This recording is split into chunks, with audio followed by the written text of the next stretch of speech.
Bienvenidos a 360 grados, una visión global de la noticia, un espacio para debatir sobre todo lo que sucede en Colombia y en el mundo. Y hoy 360 tendrá como primer tema el caso Drummond, la historia de una multinacional minera que ante el riesgo de perder una barcaza arrojó sin contemplación toneladas de carbón al mar en Santa Marta. Hoy el gobierno le suspendió la licencia de carga de carbón a la Drummond por vertimiento en el mar y estudia sanciones económicas por más de 3.000 millones de pesos. ¿Qué pasa con el tren minero? ¿Quién lo vigila? ¿Y qué medidas deben tomarse contra la Drummond? Será tema de debate esta noche aquí en 360. Y nuestro segundo tema de la noche será una polémica propuesta agraria de las FARC: legalizar algunos cultivos de marihuana, amapola y hoja de coca. La propuesta fue presentada por el número 2 de las FARC, Luciano Marín Arango, alias Iván Márquez. ¿Qué tanto tendrá de futuro esta propuesta en la mesa de diálogo? Lo debatiremos esta noche aquí con nuestros invitados. Y no se vayan, porque ya en segundos empezamos nuestro primer debate.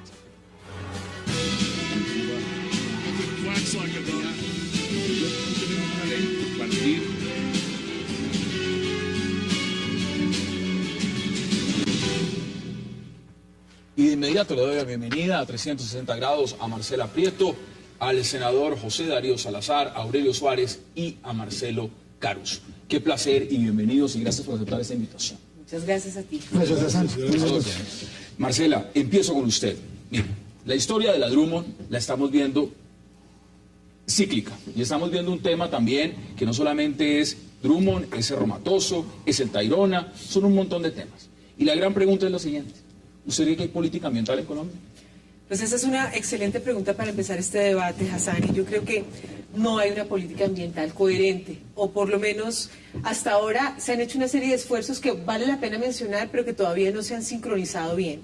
El primer punto a favor es que esa decisión de los ministerios fue algo importante, que se le tomara como prioridad al tema ambiental, porque es transversal a tantísimos otros temas como es infraestructura, como es desarrollo agrario, como es todo el tema minero energético que nos trae a esta discusión de esta tarde. Entonces, el tema es que hay un traslape de funciones entre el ministerio, las corporaciones autónomas regionales, la oficina que tiene que trabajar temas de permisos ambientales. Entonces ese traslape y esa falta de coordinación entre todas estas entidades hace que se genere mucho ruido y mucha descoordinación.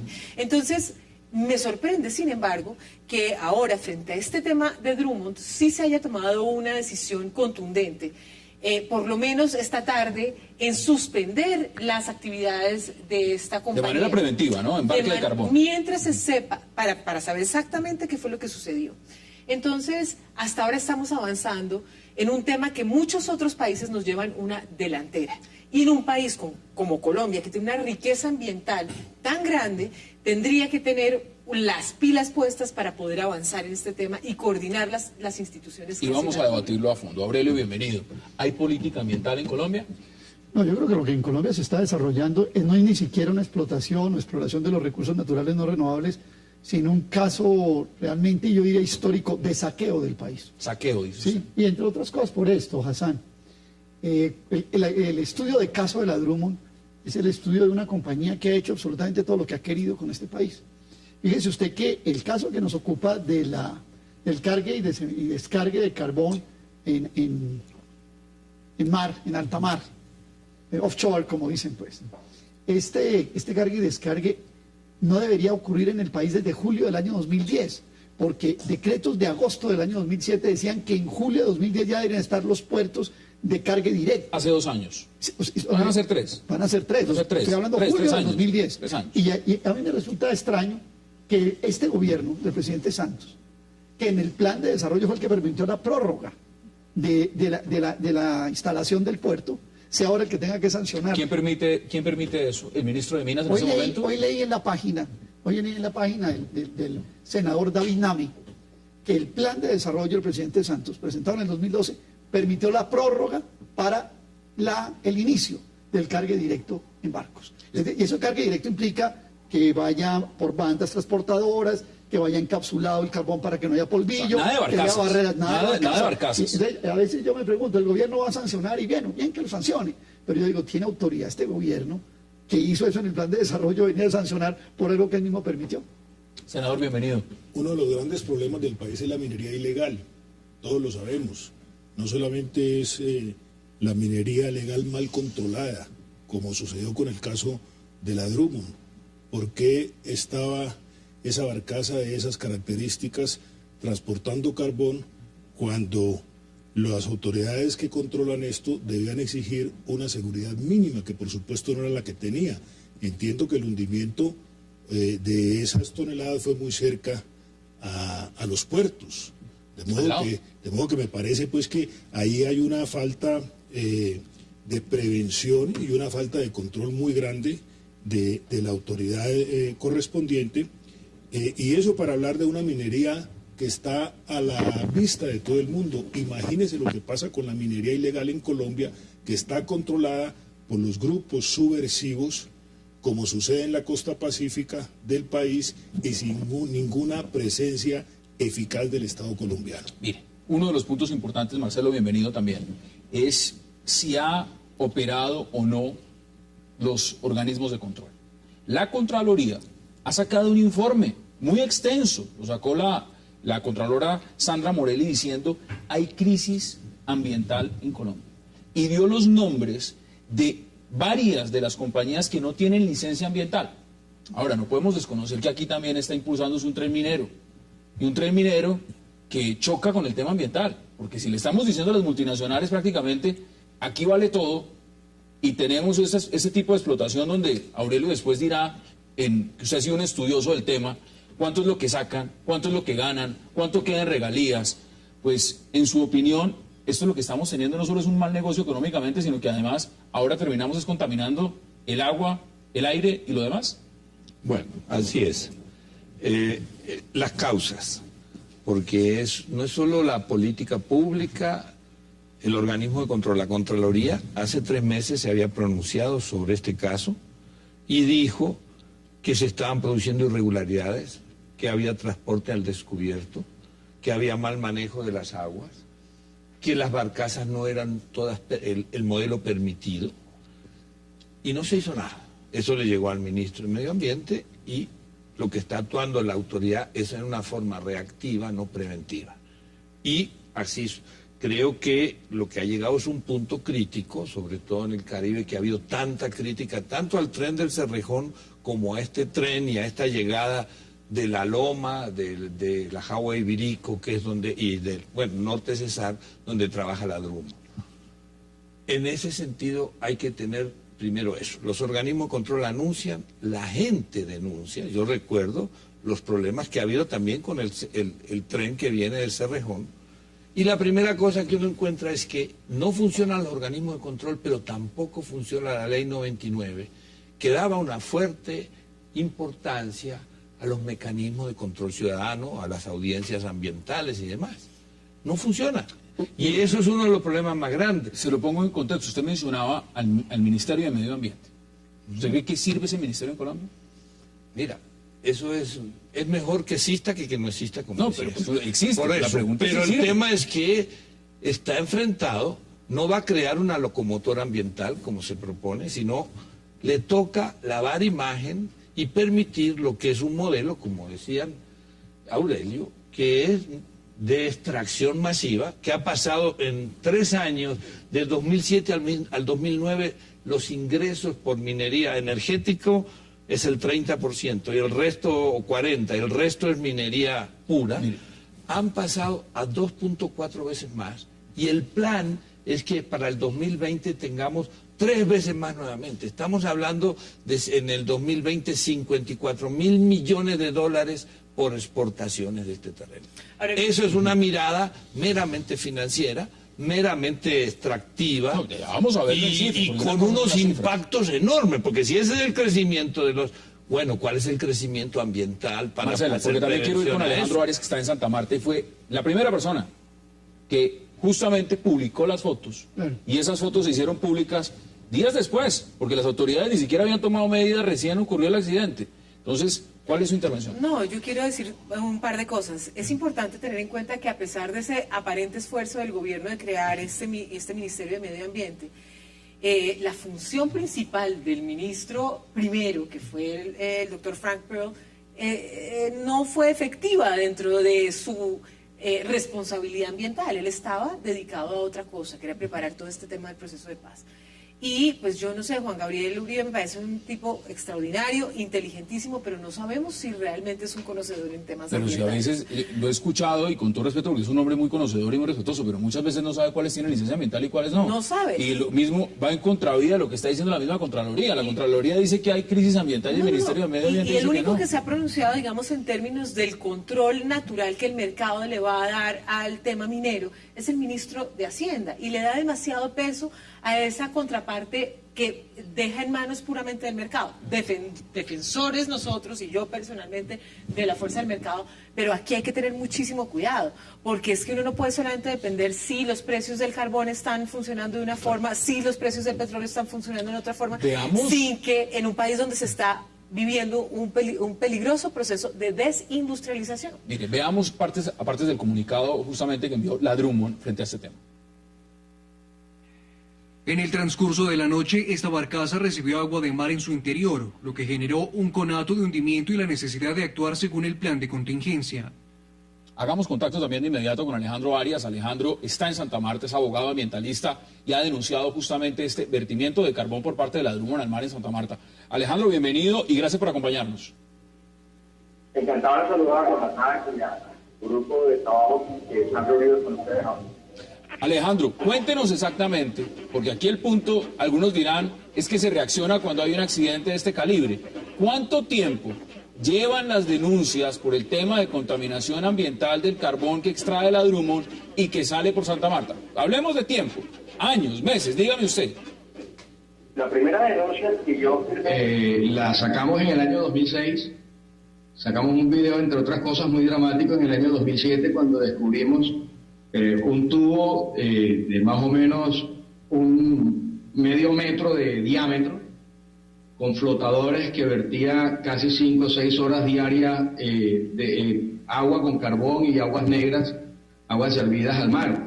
Fue un video absolutamente dramático del que jamás recibimos respuesta, pero que incluso desde 2006 estamos denunciando, y solo hasta ahora, creo yo, se logra poder tener un principio de resultado. 2006. ¿Y qué han hecho las autoridades? No hablemos del tema, usted dice, ha mostrado el video, no hablemos de las autoridades del Ministerio de Medio Ambiente, no hablemos de la Contraloría, hablemos de las autoridades locales. En el departamento del Magdalena, Cor Magdalena, en Santa Marta. ¿Qué han hecho al respecto? Pues le doy una idea de cuál ha sido el comportamiento histórico, el mismo de ahora, del alcalde de Santa Marta. No le conocemos todavía el tono de la voz en relación con el tema del carbón. Y al gobernador del Magdalena apenas hoy, ya cuando se sabía que iba a ser suspendida la licencia, apenas sacó un comunicado de prensa medianamente escueto, o sea, no tenía 3 líneas. De tal manera que el abandono en temas locales es absolutamente tristísimo, y a eso le abono otro punto, porque Marcelo y el doctor Aurelio Suárez estaban planteando el tema de las autoridades ambientales. Yo le doy un dato.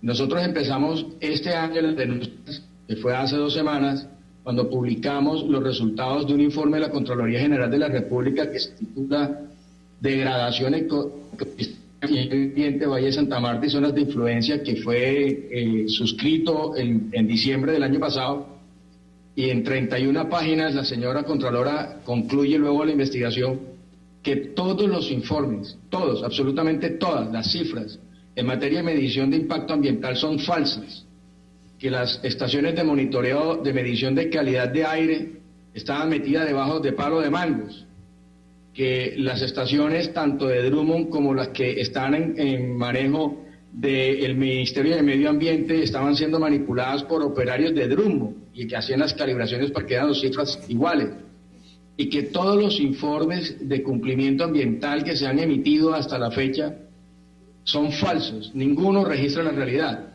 Ese informe, creo yo, es el más dramático de todos, más que la misma barcaza, que ya la barcaza es lógicamente espeluznante. Mire, con eso que usted nos acaba de contar, que describe perfectamente el panorama, vamos a hacer la pausa porque quiero que nuestros invitados en la mesa de debate nos hablen de lo que usted acaba de revelar. Hagamos esa pausa en 360 grados y ya regresamos.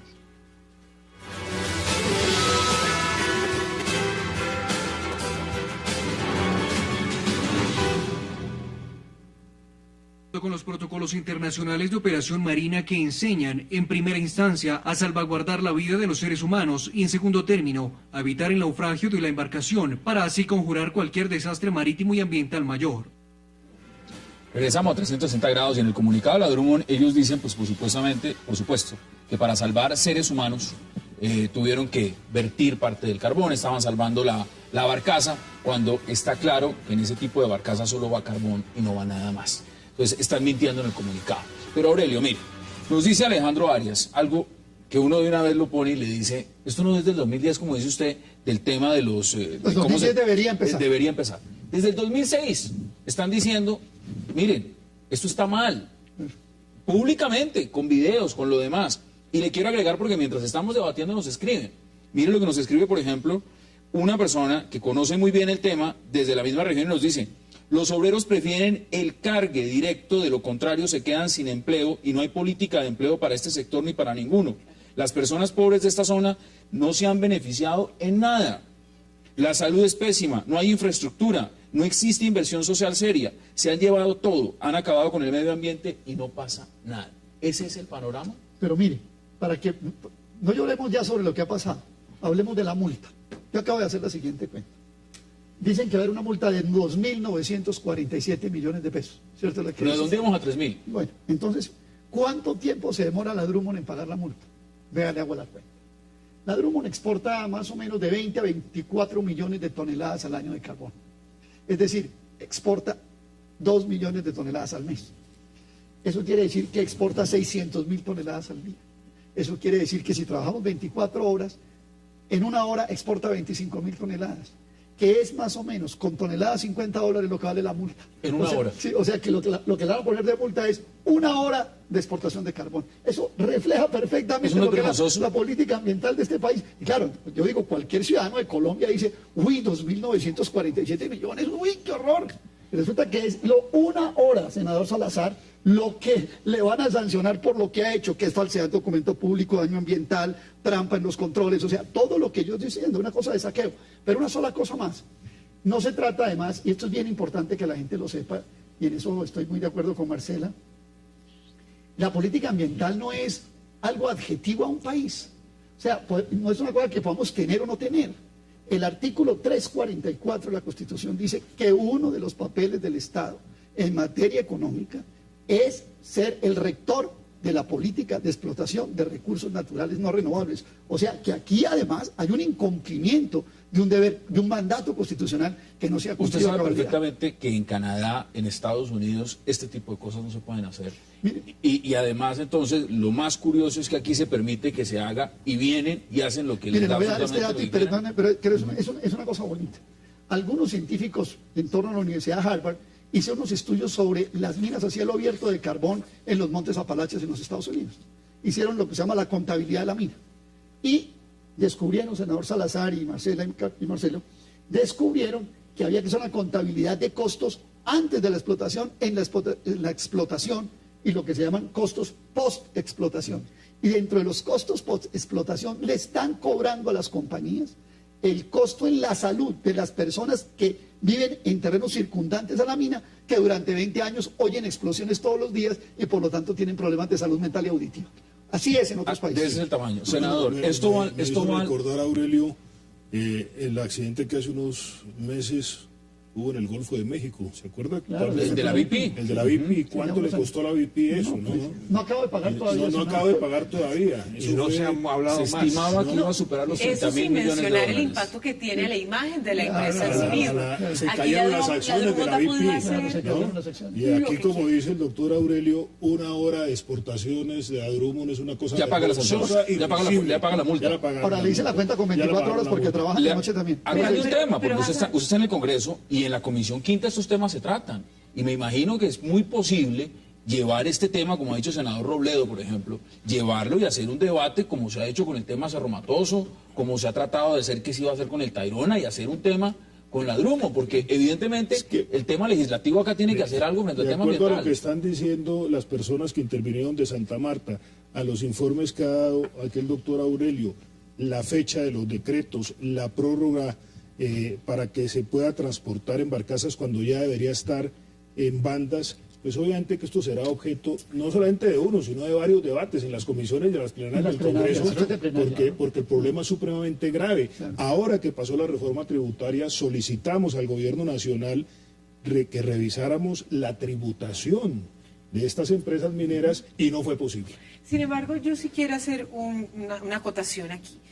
Nosotros como país sí debemos aprovechar un momento donde los precios de los minerales están bien preciados. Y yo creo que hay ejemplos positivos en Colombia mismo de extracción minera que debemos exaltar.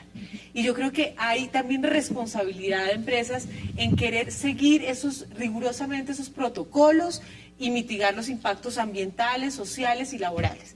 Y tú mencionabas el tren del Cerrejón, pero Cerrejón, siendo una mina cielo abierto de carbón, es un ejemplo en Colombia de cómo se transporta en bandas cerradas, de cómo efectivamente se deposita en los barcos, en los barcos y se mitiga en un alto grado el polvillo que puede salir, digamos, del proceso extractivo.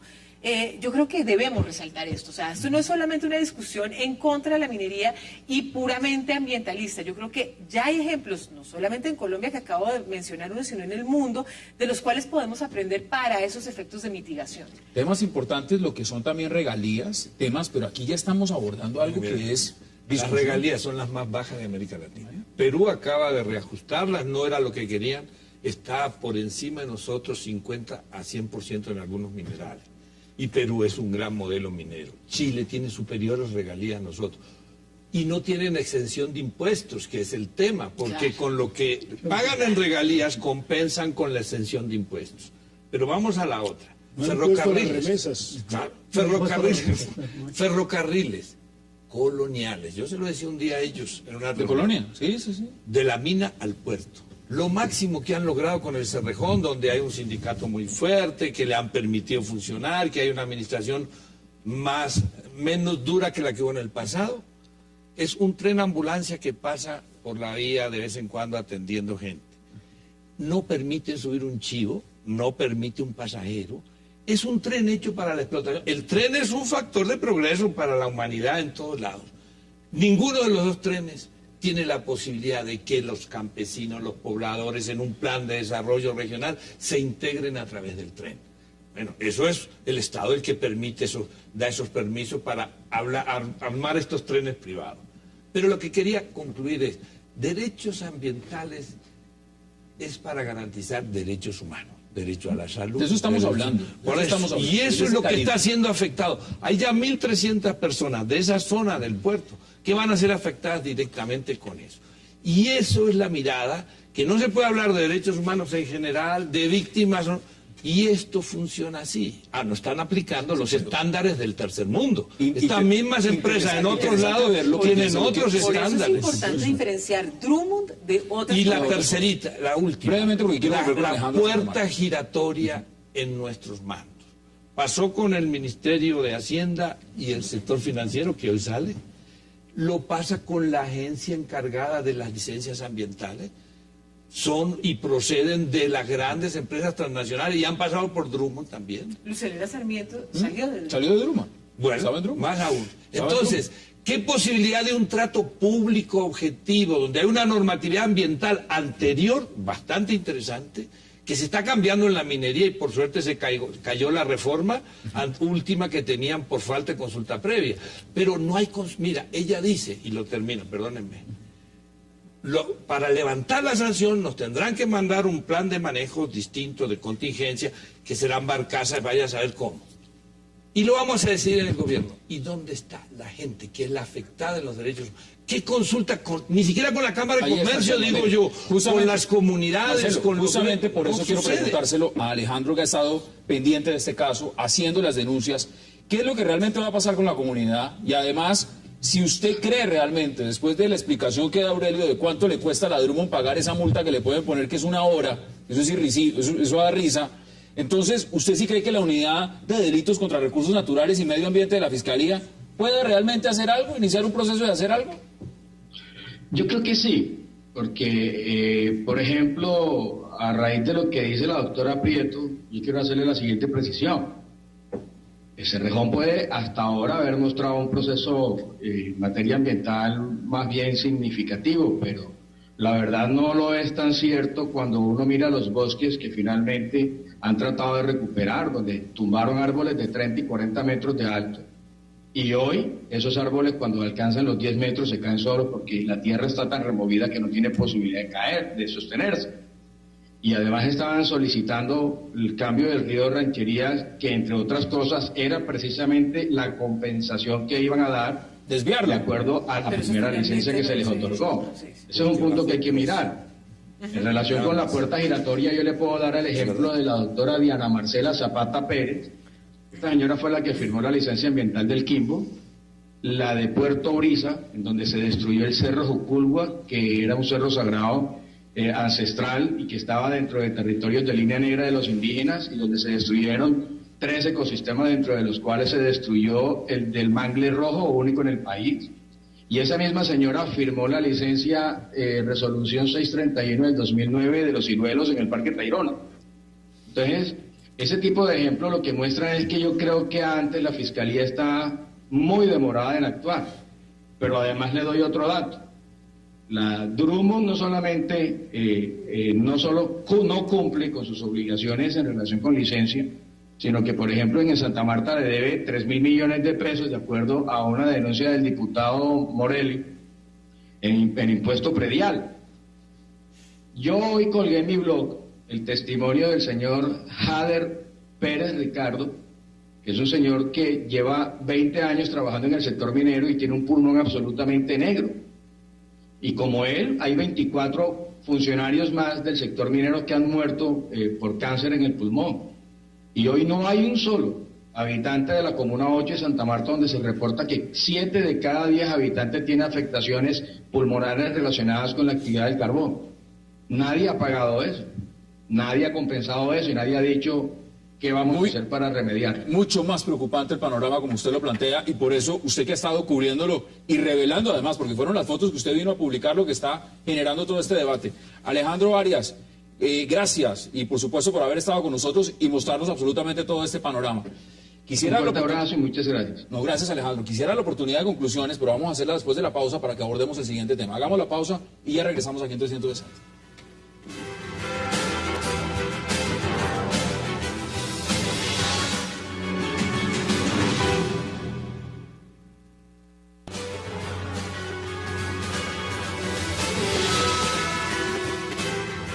Regresamos a 360 grados, ya vamos a abordar nuestro siguiente tema, pero antes, Aurelio, deme sus conclusiones sobre el tema Drummond, porque lo que usted nos soltó de lo que cuesta realmente pagar la multa, pues a mí me dejó en shock.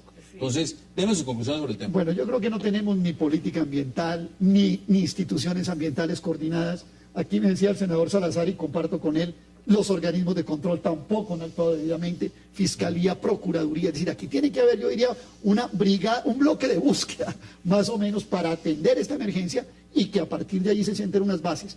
2 cosas quisiera terminar sobre el tema de impuestos y contribuciones. En un libro que voy a sacar dentro de 2 meses sobre el tema de la minería en Colombia, y con datos de la DIAN llego a la siguiente conclusión: por cada $3 o pesos que se deducen las compañías en materia de impuestos, pagan 1. O sea, por cada peso de impuesto que pagan, se deducen 3. O sea que estará con datos oficiales de la DIAN. Eso el país no lo puede seguir permitiendo. Y una última que me parece muy chistosa y que podríamos dársela aquí a los televidentes de 360 grados, es que entren a la página de la Drummond, www.drummondcompany.com, y van a encontrar, cuando se habla de Colombia, que ellos se publicitan un puerto en aguas profundas que se llama Puerto Drummond. Entonces dicen, nosotros mandamos nuestro carbón desde Puerto Drummond, un puerto que no existe en ningún mapa ni ninguna cartografía. No, eso que tienen allá en el mar. Carril que tiene. Al parecer están construyendo uno que estaría en 2016. Sí, pero existen hablando del de alta mar. No existe, o sea, todavía no lo han terminado. Sí, pero el de alta mar es el que dicen que es Puerto Drummond. ¿Quién les hizo una concesión de un puerto en alta mar? ¿Cuál es la licencia de ese puerto? Esto es realmente una cosa... Usted acaba de lanzar las preguntas que le gustan más a la Contralora Sandra Morelli. Ahí están. Ahora sí, vamos a entrar, porque quería, antes de pasar a su siguiente tema, que Gabriel le diera sus conclusiones, hablar de otro tema. Otro tema que hemos planteado desde el inicio de este programa y tiene que ver con una nueva propuesta de las FARC. Y tiene que ver, por supuesto, con darle legalidad a algunos cultivos de marihuana, de amapola y de hoja de coca. Un tema que, por supuesto, ha generado polémica porque esto viene enmarcado dentro del plan de reforma, del plan agrario que las FARC ha puesto sobre la mesa en La Habana. Veamos exactamente de qué se trata. Hay que reorientar el uso de la tierra hacia producciones agrícolas sostenibles e incluso considerar planos de legalización de algunos cultivos de marihuana, amapola y hoja de coca con fines terapéuticos y medicinales de uso industrial o por razones culturales. Marcela, ahí está el señor Iván Márquez lanzando su propuesta. Yo no sabía que las FARC tenían política antidrogas. ¿Cómo te Ahí parece? la acaba de escuchar. Esa es la política antidrogas de las FARC. Me pareció muy curioso. ¿Usted qué opina? Bueno, pues me parece el mundo al revés. Es decir, a ver, primero que todo, ellos no se pueden atribuir una iniciativa donde se invite a la legalización o a la descriminalización de la droga. Es decir, esto ha sido ya un esfuerzo no solamente ya pronunciado por diferentes gobiernos hace mucho tiempo o expresidentes, incluso nuestro presidente Santos en la sexta cumbre de las Américas también lo planteó de alguna manera. Entonces, pues evidentemente no es que ellos pongan el tema sobre la mesa. Y pues a mí sí me causa por lo menos inquietud de cuáles serían esas zonas que ellos considerarían óptimas para hacer esto. No me parecería que podría ser coincidencia que fuera el Cauca. ¿El Cauca? O por supuesto la frontera con Venezuela, muy convenientemente por dos motivos. Primero, pues porque evidentemente es una fuente de financiación de sus actividades, pero también estratégicamente. ¿Quiénes están en el Cauca, para decirlo así? La comunidad indígena, un baluarte político para ellos importantísimo, y movilizarlos a través de este tipo de discursos se hace absolutamente atractivo. Y por el otro lado, si se hace cercano a la frontera con Venezuela, pues claramente se crean suspicacias pues, absurdas y absolutamente evidentes. Usted lo ha dicho claramente. Senador, ¿cómo ve esa política antidrogas que propone Iván Márquez? Me parece bastante cínica la propuesta.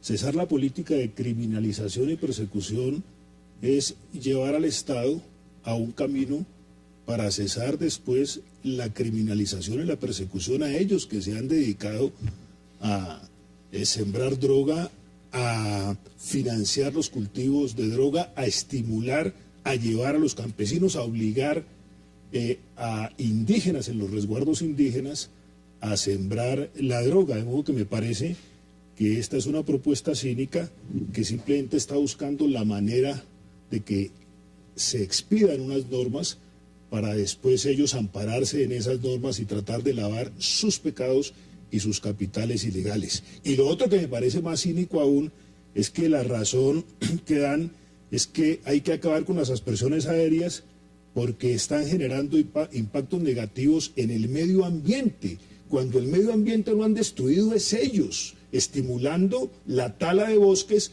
para sembrar la droga que hay hoy. Entonces resulta que ahora las FARC son los defensores del medio ambiente cuando lo han destruido toda la vida. No se le olvide, senador, mire, ellos están diciendo que esto además es con fines terapéuticos y medicinales. Están preocupados por el tema de la salud de la gente. El tema de la salud y por supuesto por razones culturales. Marcelo, ¿cuál es su opinión frente a esta propuesta?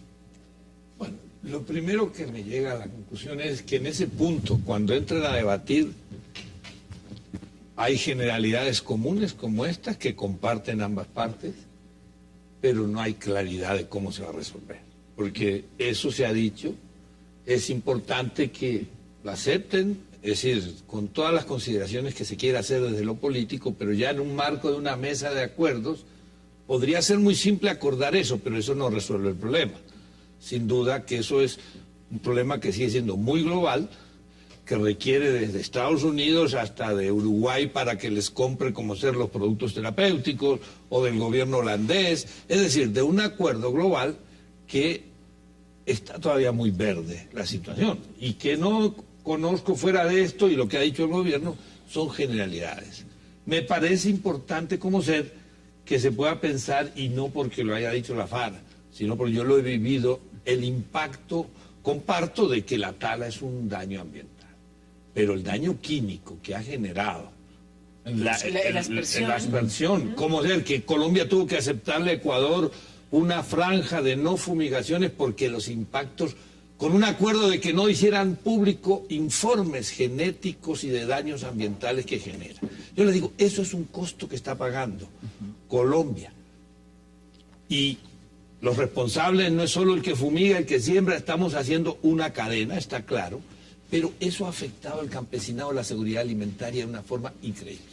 Porque los campesinos viven en pequeñas parcelas, ponen alimentos al lado de la coca, que es parte de sus ingresos, y cuando viene la fumigación, en la tercera resiembra ya no hay más alimentos, solo hay coca. Y por eso hay hambre. ¿Quién les compra la coca? ¿Quién se las financia? No, el tema es esto, estamos de acuerdo que existe esa ilegalidad, pero se ha llevado, la forma de erradicar, se ha llevado los alimentos. Entonces en el Pacífico nadie siembra arroz. Cuando el arroz nacía al lado de la ribera de los ríos, ya no hay más arroz, y entonces hay hambre. Entonces hay un problema alimentario, y está claro, hay muchos problemas. Los herbicidas que compró el ejército. Marcelo, que me parece importante para ampliar el debate, más declaraciones de Iván Márquez y por supuesto que Aurelio también de su posición. Veamos más declaraciones. Como se legalizó en el pasado el uso del tabaco y del alcohol, se puede hacer igualmente con la cocaína, siempre y cuando se tenga en cuenta esta campaña de orientación a la juventud. Vea usted, ahí están las declaraciones son muy claras. Bueno, yo sí quisiera recordar que cuando uno mira la agenda del gobierno para la eliminación o para el fin del conflicto, como se llama la agenda, está metido el tema de drogas. Sí. O sea, está metido el tema. Allá tiene que llegar. Pero en materia de sustitución de cultivos. Correcto. Y de aspersión. Correcto. Pero que eso es distinto. Ahora, la legalización. Aquí el país va a tener que plantearse esa gran discusión, ¿cierto? Yo no sé si en connivencia con el gobierno se introduce este tema. Esto aquí puede no ser ajeno a la misma, al otro lado de la mesa. Se haya puesto por ahí, vamos a coger el tema de la paz y vamos a empezar a discutir la política de drogas, que no tiene necesariamente que decir, cuando usted dice es que hay que legalizar los cultivos. Yo estuve en su departamento, senador Salazar, hace unos 3 o 4 años en Corinto, y realmente uno se queda aterrado. Uno sale de Corinto y en las fincas de recreo que hay a la salida del casco urbano ya hay matas de coca. Los almácigos que eran de café hoy son almácigos de plántulas de coca. Yo le pregunté a la gente del resguardo indígena donde iba, le dije, bueno, ¿y esto cómo es? No, pues doctor, usted sabe que es que el café, que es que no sé. Bueno, yo diría, yo por encima de lo que esté proponiendo las FARC, yo diga, el país iba a tener que afrontar ese problema. ¿Qué va a hacer? Perdóneme, Marcelo, ya voy a terminar. Está planteado como un punto de erradicación. Es más, se ha hablado de que parte de los oficios que podrían hacer a las personas que volvieran a la vida civil sería volverlos erradicadores. He leído eso en algunos textos. Pero la verdad es que de fondo aquí hay un problema sobre el tema de las drogas, una discusión que se da. A mí me parece que la introducción de ese tema es probable que se esté haciendo en connivencia con las dos partes de la mesa para abrir la discusión. Marcela, mire, tengo que hacer la pausa en cuestión de unos segundos, pero también nos escribe, por ejemplo, Rafael Guarín nos dice, no hay novedad, la Corte Constitucional garantiza ya los cultivos de coca de uso tradicional en territorio indígena. Exacto. Lo plantea de esa forma. Exactamente, hay una sentencia de la Corte Constitucional que determina eso, o sea que esto no es nuevo. Y perdóname, Aurelio, con todo el cariño que te tengo, es ingenuo pensar que lo que ellos están diciendo, me refiero a las FARC, sea en connivencia o por lo menos coordinado con el gobierno en los fines, porque aquí no podemos olvidar que ellos han sido los principales narcotraficantes del país y que además de querer legalizar para fines judiciales, como bien lo decía el senador, es una cuestión de control territorial y de oportunidad política. Me permite, no podemos olvidar una cosa es llevar a una discusión de legalización de la droga, de la cual que el propio presidente la plantea y es presidente. Claro que hay que darla, pero acá hay un tema de corresponsabilidad. Senador, ya le doy la palabra y Aurelio también. Hagamos la pausa, la última de esta noche, y ya regresamos para volver al debate.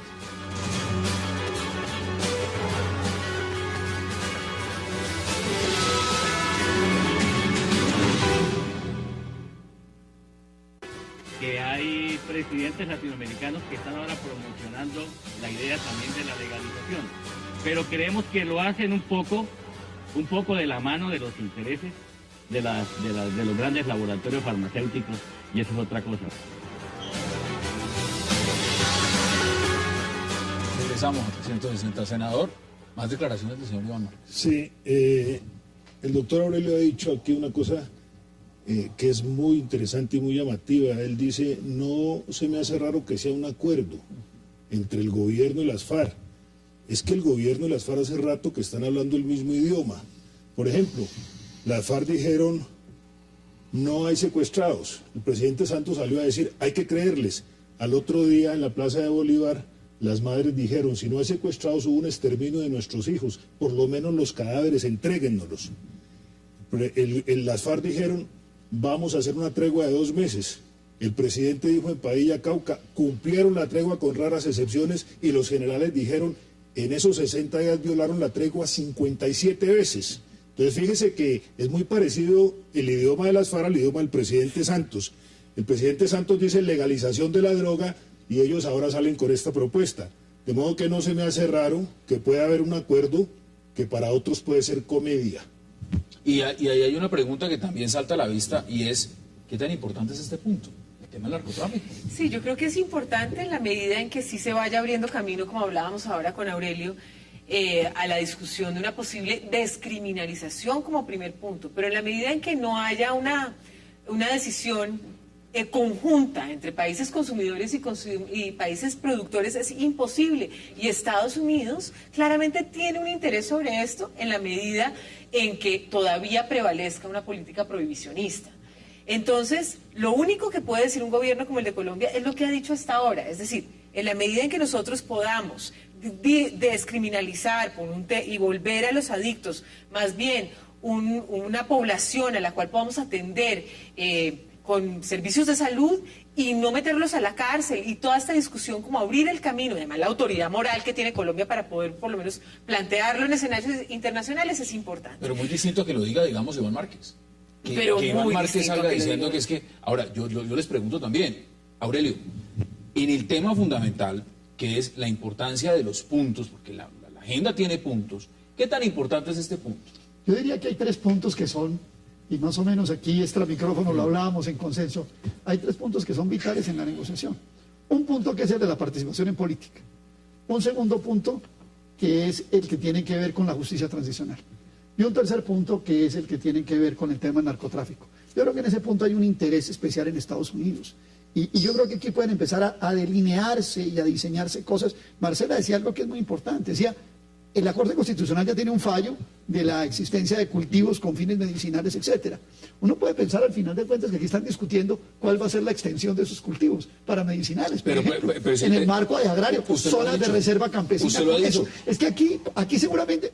Es decir, yo lo que quiero decir es abrir un poco los ojos, abrir un poco la agenda y mirar qué es lo que realmente se puede estar discutiendo. Las FARC se han apropiado, según dicen informaciones, 800.000 hectáreas, que vamos a saber quién sabe cuántas estarían cultivadas y quién sabe cuántas más han sido utilizadas para otros temas y no han devuelto cuando hablan de reforma agraria. Ahora, yo le pregunto, Marcelo, ¿es coherente escuchar usted al señor Iván Márquez, una organización que se dedica no solo al secuestro, sino al narcotráfico, con política antidrogas, diciendo ahora vamos a dedicarnos a ciertos cultivos, legalicémonos para medicina, van a montar droguerías, algo por el estilo? O serán guardabosques o algo de eso. ¿Sí? Mira, sería incoherente si en el discurso del senador, que también me recuerda un discurso tuiteado, que es que están allí sentados pero pensando en cómo van a continuar la guerra, sería incoherente. porque lo que están haciendo es acabando con el negocio del narcotráfico, porque una droga, un narcotráfico legalizado o droga legalizada acaba con la gasolina del conflicto, que es los grandes precios que tienen estos productos. Por lo tanto, lo que aparece como coherente... legalizarla en los sitios de consumo, en los países consumidores. Si no es el gran negocio. Estamos de acuerdo que es un problema global. Por eso creo que esto es un debate general, superficial en el fondo. Claro. Brevemente, Pero queda que es minuto y medio de coherente programa. con una voluntad de paz, porque el que diga, acábeme con mi fuente de financiación o con una de mis fuentes de financiación, se está jugando a la paz, diría yo. En ese sentido hay cierta... Pero quiero agregar un tema. 20 Regulación segundos, y control sobre insumos y capitales. Claro. Mire, si este país está equilibrado y nuestra burbuja inmobiliaria es intocable y nunca estalla, es porque nos llegan unos recursos, que todo el mundo hace el ojo al otro Usted lado. Usted lo ha dicho. Denme sus conclusiones en 20 segundos, Aurelio, frente al tema. Frente al tema, lo único que puedo decir es lo que he dicho durante todo el rato, ¿no? Es que creo que se abre un compás de discusión de cómo entra el tema de narcotráfico, de drogas, en la mesa de paz. Es lo que yo veo. Deme sus conclusiones en 20, 25 segundos, Marcelo. Pienso que es una forma en la cual ellos quieren introducir un paz y salvo de sus acciones criminales a través del narcotráfico, y por otra parte es otro espacio para control territorial y electoral en zonas donde ellos han podido movilizar indígenas cocaleros. Senador, 20 segundos. Amnistía e indulto para sus actividades de narcotráfico y lavar sus capitales ilegales. Y lo otro no es acabar con el negocio, es legalizar el negocio, porque obviamente ese negocio va hasta Estados Unidos, eso no se queda aquí. ¿Quiere agregarle algo, Marcelo? No, está proponiendo una empresa estatal de producción y ventas de narcóticos. ¿Una droguería? Bueno, si ese es el destino para salir de esta guerra, habría que ver. Ahora, es insuficiente, sin duda, como O propuesta. gaseosa, porque hay gaseosa de coca. También hay varios. Hay Marcelo, gaseosa de gracias coca, por está la aceptar la coca seca, invitación. yo tomo- Marcela, gracias por aceptar la invitación. Aurelio, como siempre, gracias por ¿Y la aceptar la invitación. Coca-Cola? Y senador, gracias por aceptar la invitación. Y a ustedes, gracias por acompañarnos. Nos vemos mañana a la misma hora aquí para seguir debatiendo la agenda política de Colombia y del mundo. Es una próxima oportunidad.